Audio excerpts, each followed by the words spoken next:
देखंतु आमर आज करवा आम टमाटो राइस। प्रथम आम कौन करवा रिफाइन तेल पकईदेवा। रिफाइन तेल उपर कौन करवा ना टी बटर आम पकईदेवा। बटर पकईदे कौन हम ना टी टेस्टी आसो राइसटा समस्त खाया पार्टी को टे भल लगे। से बटर उपर आम कौन करवा लंका पकईदेवा। लंका पर आम अदा जो कोरिक रखा अदा को पकईदेवा। से अदा टे सांग टे फ्राए हो देखूँ ये सब अदा फ्राए हो गला। देखूँ आमर अदा सब फ्राए हो गला अदा कारण अदाटा जब आम पर दबा तो यहाँ स्मेल आसो अदा अदा से आगे टे आम फ्राए करदे। फ्राए हो गला आम अदा देखूँ पे फ्राए हो गला ना फ्राए हो गला। या पर आम कौन करवा जो पियाज कटा हो पियाज को आम पकईदेवा।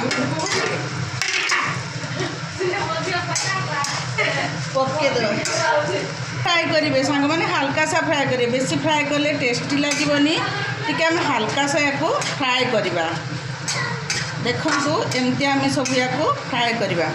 मोर पियाज तो फ्राए कर गोटे जगार एवं आम तो भोजी करा टाइम हो गला तो से आ गोटे जगह मुझे कौन कर टमाटो आउ रसुण को ग्राइंडिंग कर रखी ये पकई दूसरी। देखो या फ्राए कर दूसरी जमीती कि आट ए टाइम हो गले आम पुणी खाइबू टाइम हो छोट छोट पिला आमर अच्छा आज नुआ वर्ष भोजी करुचु तो या पुणी टी फ्राए कर दूसरी एथेर फ्राए कर दूसरी से पियाज फ्राए करुच्ची। देखो पियाज फ्राए आमर होती टमाटो को मु ग्राइंडिंग करके रखी टमाटो और रसुण या बर्तमान फ्राए करुच्ची।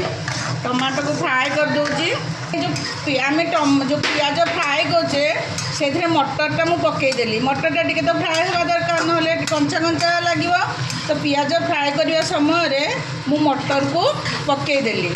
देखो सांग मैंने मु टमाटो को फ्राए करी ये देखो 5-6 मिनिट आमर लगे टमाटोटा फ्राए हो गला। देखो कलर भी आसी जाइना। देखो कलर एमती आसीगले जिते कलर आसीज आम कौन करवा ना से आमर स्वाद अनुजाई लुण पकईदेवा। जी आमर दरकार आम खाइबा से लुण आम पकईबा। देखिए आपणकर जी दरकार से लुण देवे। देखो आउ टे कलर ये हो गला ना लुण पकईबा हो गला ना एथर आमर ये रेडी हो आसला टमाटो राइस आमर। देखो रेडी हो आसला ये जिते बड़े कलर आसीजो से आम जाना जे आमर परफेक्ट हो जाइए।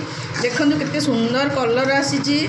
आपण मैंने ये लंका गुंड भी आड कर दे पारे कलर लंका गुंड जेहेतु आम छोट पिला अच्छा खाईपारे आम हल्का सा लंका गुंड ये देचु तो आउ दौनु आम। देखो आप जो करेंगे से लंका गुंड टी आड करदे। आ गोटे जगार मुझे बटर नहीं जाऊँगी बटर टी पकईदेली। ए बटर बर्तमान मु देखो आपन जी इच्छा से बटर ने बटर बर्तमान मुझे तेजपत्र पकईदेली गुजराती किसी लवंग किसी पकईदेली या टे फ्राए कर दूसरी।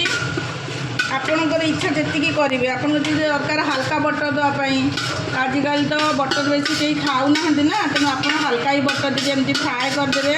फ्राए कर सारा पर देखो सांग मैंने रखी देती अलरेडी बटर पियाज को ये देदेली गला पियाज को ये सांग मैंने ये टमाटो को बर्तमान मुझे ढाली देली। देखु ए टमाटो को ढाली देवे से आमर गोटे मसला या देखु बढ़िया से मसला या से पनीर देखु पनीर काजू ये सब छाणिकी सब रखी थी। देखो कोबी पनीर काजू सब छाणिकी सब रखी देती बर्तमान मिसईदेव या देखु तो बढ़िया लगे। आपण थे निश्चित घरे ट्राए करेंगे। देखु ए मु पकईदेली सब पकईदेला ये हल्का सा गरम हो गला ना सांग मैंने गरम हो गला तो ये आम कौन करवा जो मु राइस रखी थी राइस को आगरू ताकू बॉयल करके मु रखी छाणी देकी ताकू रखी देची। देखो राइस को आम पकईदेवा करवा ना एमती घांटी दबा गोलेदवा भल से गोलेदवा माने एबे हमर टमाटो राइस प्रस्तुत हो गला। देखु आज आम भोजी करुचु भोजी आमर ये टमाटो राइस आ देखु दही बैगण करूँ देख दही बैगण भी करूँ चिली कोबी है पनीर करूँ डाल फ्राए कर देखु ये डाल फ्राए भी करेंगे भोजी रे डाल फ्राए देखु करूँ बहुत टेस्टी लगुच बोली पे चाखी देखु कि खातु आपंकर किसी भी करते दरकार थे मत ये नंबर कॉल करेंगे मो नंबर ये तो दिखाई कॉल करेंगे नचेत आपण जदि भल लगिला आप लाइक एंड शेयर करेंगे। Happy new year.